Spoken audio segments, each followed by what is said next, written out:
Hello, this is one of your hosts, Beef. I'm Psycho.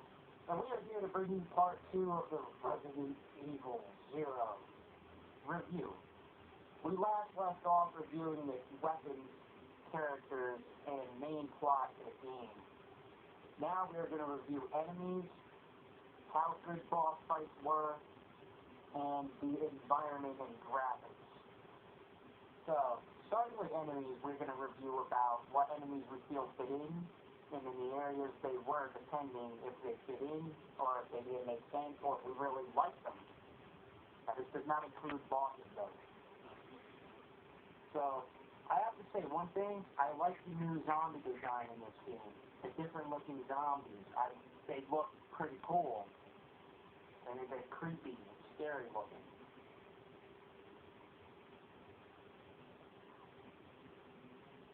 I agree. Now, I want to talk about one thing. Those damn little monkeys. They make no sense. Fuck those monkeys. They make no sense to me in this game. First of all, I understand it's an umbrella facility, but the lab is underneath the mansion. Why would there be a room above holding monkeys and shit that are mutated and obviously could easily break out of their cages? That makes no sense. That's one of the things that enemy-wise did not make sense to me. They would be downstairs. That's where they would keep their experience. That's why I say fuck those monkeys. Yeah, they're even a pain in the ass. It's a much easier Wii version of this storyline. Let's see, I like the Scorpion, but I do have to complain about one thing. I know he's a mini-boss, but that's a mini-boss, not a boss. I have to say the Scorpion's appearance, though, was kind of crappy.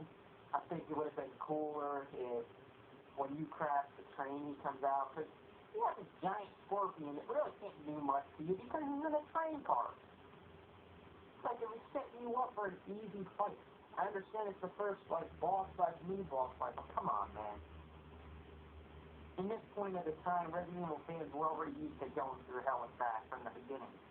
Thanks to Resident Evil 2 doing that, mainly. That's great.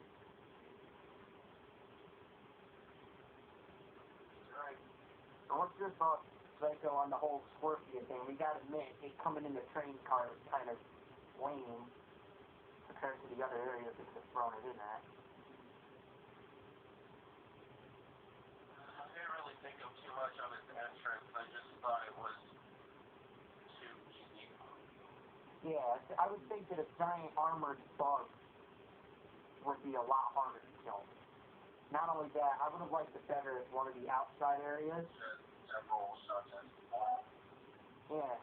Now think about it. It would be better if it were in a bigger area and he'll stay still like that time to time and you fight him, but then for other parts they'll start chasing you around. You know, you gotta turn around and shoot him and turn around and run before he goes after you. He hits you. That would have been more sensible, and that would have been more scary, that would have been a lot more intense, and that would have been better for this. Right. Now let me talk about one other thing. The fucking slugs.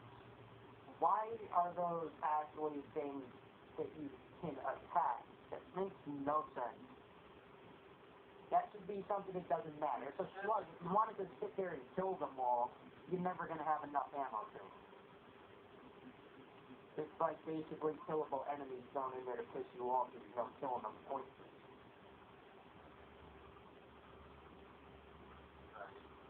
You throw an enemy in, you're going to... Step on them and shit just go up. Yeah, if they don't back on your damn feet. Right. Well, other than that, aside from main bosses, are there any other mini-bosses or enemies you think are cool in here that are new to this game specifically? Or you think don't fit into where they came out of? Or just fit in period with the game?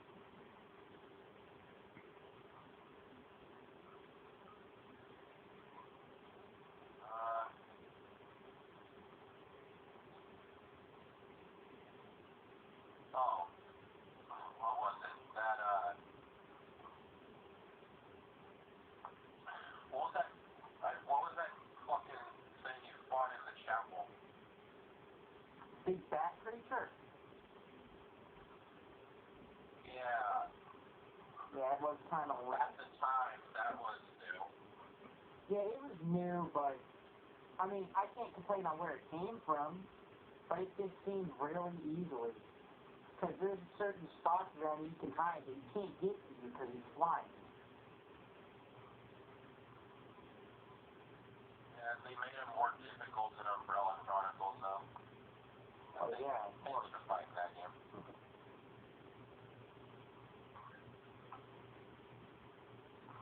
So, is that it for mini bosses and regular enemies? Anything else you think didn't fit, didn't fit in a certain area, or was really cool being new to the game?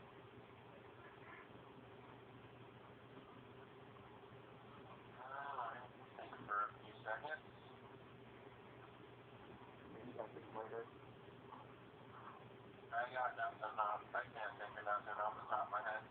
But I'm not going to sit here and make people wait on me, so. Alright, so now what about bosses? Which boss fights do you think were good? Which boss fights do you think sucked? And which ones do you think just didn't make any damn sense, period? You've played the game way more than I have, so it's kind of remembered a little better.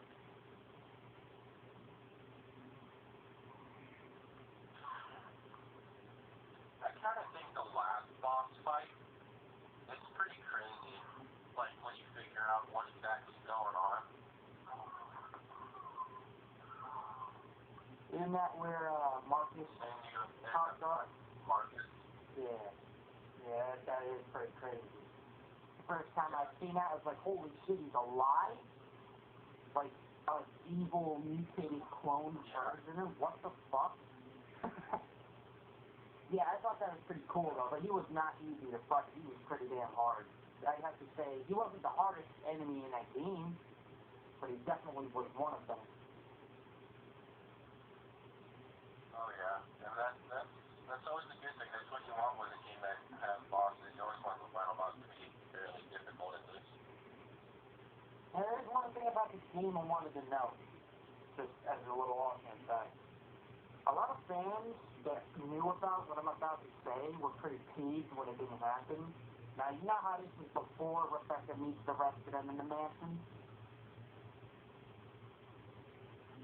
Yeah. There was supposed to be a part 2 to Resident Evil Zero where you can play as Rebecca while in the mansion after she sees Billy.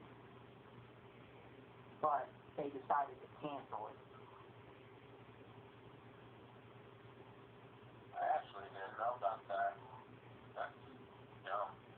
Yeah, I heard about that like a year ago, and I was like, wow, that would have been pretty awesome. I mean, it would be pretty cool.